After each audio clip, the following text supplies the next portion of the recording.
Americans from all walks of life are continuing to feel the effects of the financial crisis.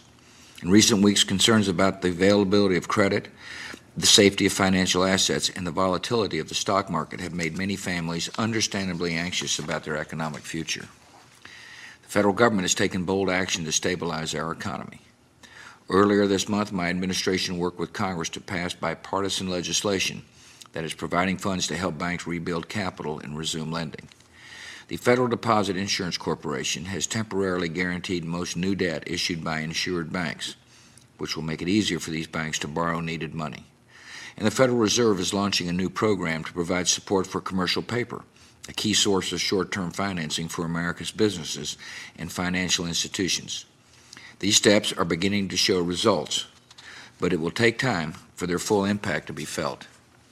In coordination with the United States, many other nations have taken similar steps to address turbulence in their domestic markets. This crisis is global in reach, and addressing it will require further international cooperation.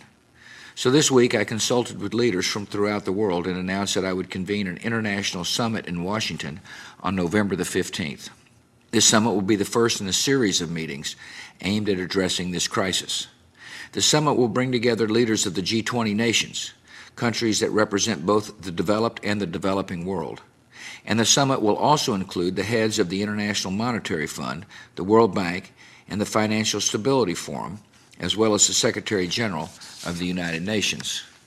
During this summit, we will discuss the causes of the problems in our financial systems, review the progress being made to address the current crisis, and begin developing principles of reform for regulatory bodies and institutions related to our financial sectors.